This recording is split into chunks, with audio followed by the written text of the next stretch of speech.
আসসালামু আলাইকুম গাইস, আবারও চলে আসলাম। আমার পাপার ঘড়ি উড়ানোর শখ খুব। আজকের ওয়েদারটা কিন্তু খুব মিষ্টি এবং ঠান্ডা আবহাওয়া, এর জন্য আমরা ঘুড়ি ওড়াতে ছাদে উঠলাম। আমার কিন্তু ঘুড়ি ওড়াতে খুবই ভালো লাগে। তোমাদের কার কার ঘুড়ি ওড়াতে ভালো লাগে অবশ্যই কমেন্ট করবে। সো দেখো, আমরা ঘুড়িটাকে অনেক উপরে পাঠালাম। সো তোমরা খালি দেখো কত সুন্দর ঘুড়িটা উঠছে। আমি হাততালি দিয়ে সামনে যে মেয়েটা দেখছো সেটাই হলাম আমি। আর আমি এটা একটু ছোট ছিলাম যখন, তখনই করা হয়েছে ভিডিওটা। বেশি এখনও আমি এইরকমই, কিন্তু ঘড়িটা কিন্তু খুবই উপরে উঠছে, তোমরা দেখতে পাচ্ছ। আরও উপরে উঠবে। আমার বাবার খুবই শখ ঘুড়ি উড়ানোর ছোটোবেলা থেকেই। সো দেখো তোমরা কত সুন্দর।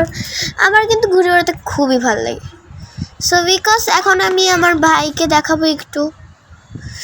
তো কিন্তু দেখছো কিন্তু ঘুড়ি উড়াচ্ছি।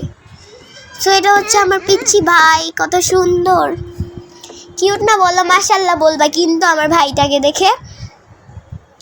সো মাশাআল্লাহ বলে কিন্তু কেউ যাবা না, আমার ভাইটা কিন্তু অনেক কিউট মাশাআল্লাহ দিলে। সো আমরা মজা করলাম অনেক ছাদে। আর আমরা ঘুড়ি উঠিয়েছি কই, এরকমও কোশ্চেন থাকতে পারে যে ঘুড়ি কোথায় গিয়ে উড়িয়েছ।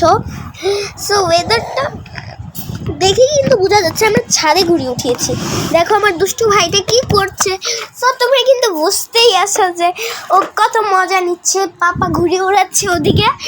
আর দেখো আমার ভাইটা কতটা কিউট, খালি তোমরা এতটুকুই দেখো। Bye bye.